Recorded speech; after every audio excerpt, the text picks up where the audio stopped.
Okay, thanks for waiting, Shar. Good to go. All right, this is Sarah. I'm going to introduce Shar real quick. She is Okay, currently a thanks, Shar. forecaster. That's all good. She's currently a forecaster at the Salt Lake City Weather Forecast Office and has been with the Weather Service for about 12 years and leads the aviation program. She creates and designs forecast impact graphics and leads the Deployment Ready and Emergency Response program. Before coming to Salt Lake, she worked at the Phoenix Weather Forecast Office.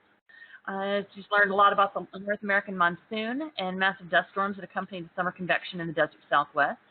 And growing up along the Front Range, Colorado, she ended up receiving her bachelor's degree in meteorology from the University of Northern Colorado in Greeley. They call that the other UNC there. Began her weather service career as a STEP student, which is one of our student intern programs, learning about the space weather industry and the training it took to become a solar physicist and space weather forecaster, hence why we beg her to do this presentation. So with that, she provided support for numerous international space station missions and working alongside forecasters during space weather storms and events set in motion that set her interest into this field.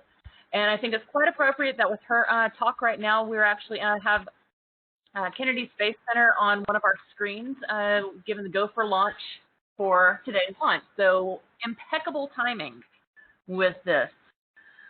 So I'm going to hand things back over to Shar. Thanks so much. Okay, thank you, Sarah. Okay, yeah, so as Sarah mentioned, I do have a background in space weather.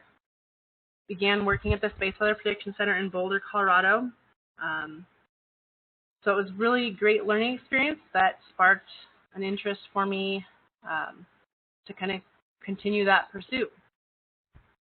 So today I'm going to kind of give a crash course on space weather, what it is, some different things about space weather, hazards, impacts.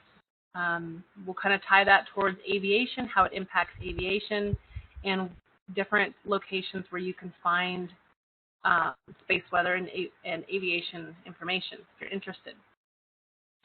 I do have animations, and I tried to take them out or pause them, but they didn't quite work, so bear with me if there's a delay with advancing the slides. So I'm going to give kind of a space weather 101. So what we're talking about, a lot of people don't really think about weather in space, and it's a hard thing to kind of grasp. But there is weather that takes place in space. It's not anything like our weather here on Earth. Earth weather is referred to as terrestrial weather. Completely different weather in space. So we're talking more about electrons, protons, energetic particles, solar flares, coronal mass ejections, different physics terms. So what we look for is the weather that originates from the sun, that travels 93 million miles to Earth and interacts with our atmosphere here. And so it interacts with our atmosphere and then in turn affects a lot of systems, satellite systems, observational systems here on Earth. Comparing Earth weather to space weather, here on Earth we have a lot of different outlets for model data to forecast weather. In space, there's not as many tools. So there's a lot of new research that's taking place, and new things are coming available all the time, but there's a far less available data sets for modeling space weather. So I know this slide probably won't animate for you, but even if you can see a glimpse of what the picture is, it's the aurora borealis, and this is a visual result of solar storming. So we think about great cloud pictures when there's thunderstorms here on Earth, the rainbow after a rainstorm, cool clouds, tornadoes. Space weather, you get the aurora borealis.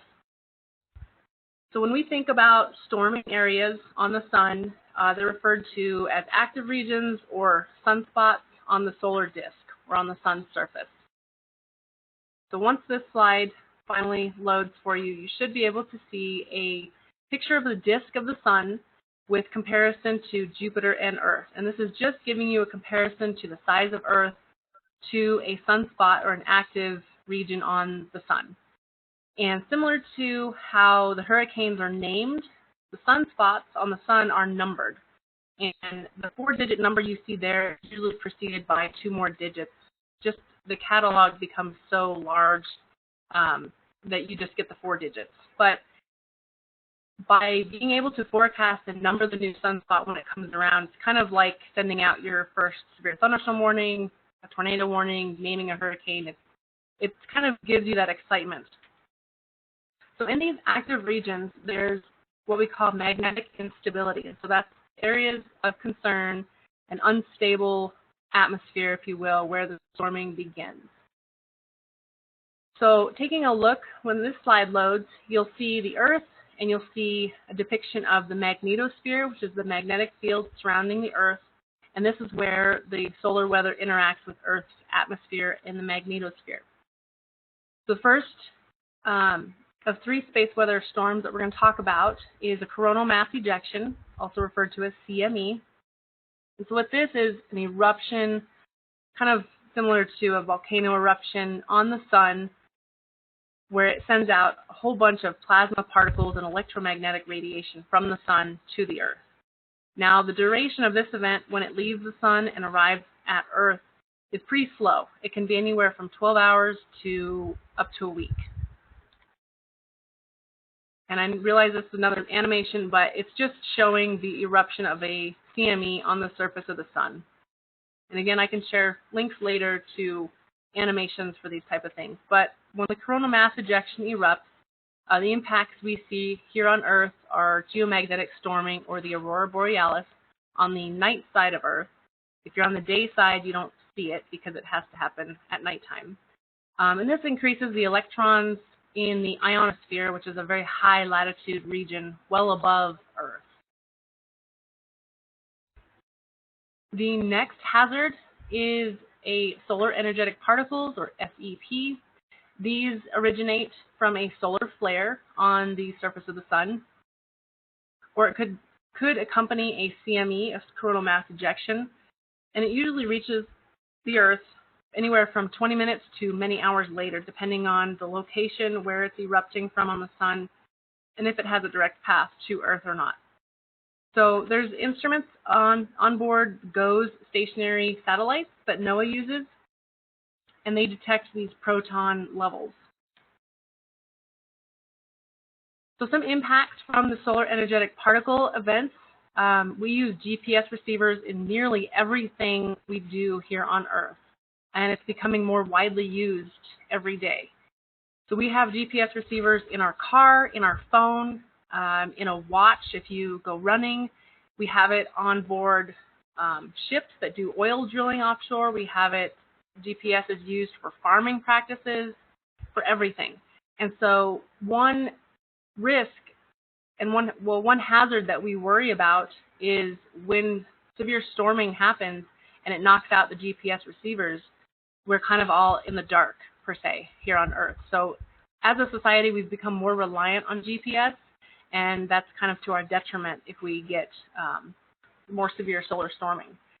For example, I have GPS watch that I use to go running with, and a couple years ago we had some kind of solar storming, but my watch kind of flaked out and showed that I ran like 300 miles in an hour, and I'm definitely not that fast.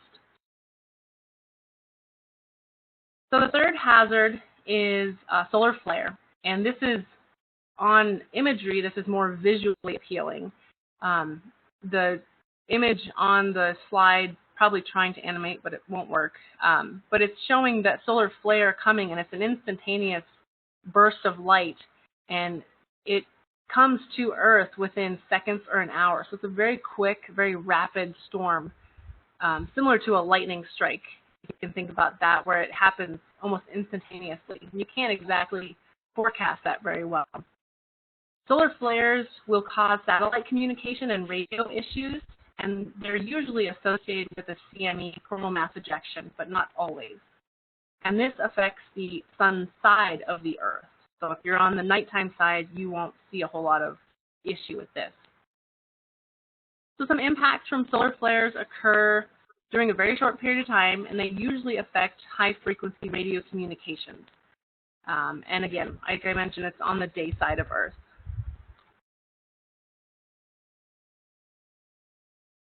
A little bit of delay with the slides here. But see if it'll advance. I'm about 2 slides behind. I'll kind of wait a second for it to advance. The slide I'm talking about now shows a solar cycle image. And so in space weather, if you can think about how we have a hurricane season every year for several months of the year, and the rest of the year it's a little bit quieter. The sun has a cycle of 22 years in between peaks of solar storming. So it's a long time to wait in between storming. But during that period of time, you can get some really high level events. You can also get events outside of that solar cycle, just like we can get tornadoes outside of the typical tornado season. So to classify the severity of solar storms, we have what's called the space weather scale, and we classify the 3 different events, or the 3 different hazards. We have radio blackouts for an R scale, which is from solar flares. We have the solar radiation storms, the S scale, with particle events, and the geomagnetic storms is the G scale, associated with coronal mass ejections. And they go from 1 to 5, with 5 being the strongest and 1 being the weakest. And you can get a lot more of the level 1s during a solar cycle. So the next slide I'm going to show kind of gives a visual as far as the hazards from the sun as they travel towards Earth, and then the impacts we see here on Earth. The hazards at the sun, we have, like I mentioned, the solar flares, the coronal holes, sunspots and solar cycle, coronal mass ejections, and they travel through that 93 million mile journey all the way to Earth. And we, on Earth, will get ground-induced currents where the power grid can be affected. The magnetosphere is impacted by the geomagnetic storms. So all of that, now you're up to speed on space weather. You can all become space weather forecasters. How does that impact aviation? Because that's what we're here for today. Well, if you think about it, when people take flights from, say, Chicago, New York, and they're flying to China, the shorter route and quicker route to avoid the jet stream usually is higher latitude or over the poles. And so because the graphic I showed you where the geomagnetic storming and the electromagnetic radiation comes in at the poles, that's where the higher radiation is. And so the higher latitude flights are more susceptible to the space weather radiation. So that's why the Space Weather Prediction Center provides warnings, advisories. They also will coordinate with different groups like NASA. For the International Space Station walks, they work closely with NASA for radiation storming to help protect the astronauts that are trying to go outside the space station to do work. I was lucky enough to be able to help out with several missions when I was at the Space Weather Prediction Center, and getting to watch those and be on those calls firsthand was a pretty proud moment, similar to the SpaceX that's launching today. So the next slide I'll show you is the Space Weather Prediction Center's homepage, and the link will be at the bottom of the slide. And there's a lot of resources on this website. It'll give you the current space weather conditions, the forecast, and kind of an outlook for various things. And if you scroll down to the bottom of that web page, there's various data sets that you can look at, monitors you can watch, and there's actually a couple different dashboards that I've highlighted here that you can look at specific features that are geared towards those different customers. And one is for aviation. And so on the aviation dashboard, there's tools that should help benefit the aviation community for space weather concerns, such as the one that's shown here is the D region absorption prediction. That's going to talk about the proton radiation levels at higher latitudes. So the graphic that's shown here has a completely black, so at this time there was nothing concerning. But as that color scale gets higher into the greens and reds, and you get higher frequencies affected by the absorption, the radiation. So it's just an example. I realize it's over a lot of people's heads, but it's just an idea of what you can look at, what you can monitor. What's probably more interesting and more geeky is to look at a monitoring tool for the aurora. So at higher latitudes, you are able to see the aurora on the night side of Earth, and there's a prediction tool called the Aviation Aurora Forecast tool on their website. And so when we do have higher geomagnetic storming, you have a better chance of seeing the aurora. Now, here in Salt Lake City in Utah, we are not at high enough latitude to see it on a regular basis. Most of the time, if you're in Canada, Alaska, absolutely, even the higher states in the CONUS can see that. There were a couple of stronger solar storms in the late 1980s, 1988, 89, I believe, where it was strong enough the aurora was visible all the way down to northern Florida. So it can happen, it has happened, but it really doesn't happen very often. So if you're looking to see the aurora, you have a better chance to go to Alaska or Canada. And with that, that's all I have. If you guys have questions on space weather and how it impacts aviation, I'd be happy to answer those. My contact information is going to be on the slide. If you have any questions, you feel free to email me, and I'd be happy to answer that. Thank you so much, Shar. It doesn't look like we have any questions right now. Just a comment that it was very appropriate, seeing as Dragon is now in orbit. All right. So with that, I will begin passing control over to Kurt. Let me first go ahead and stop this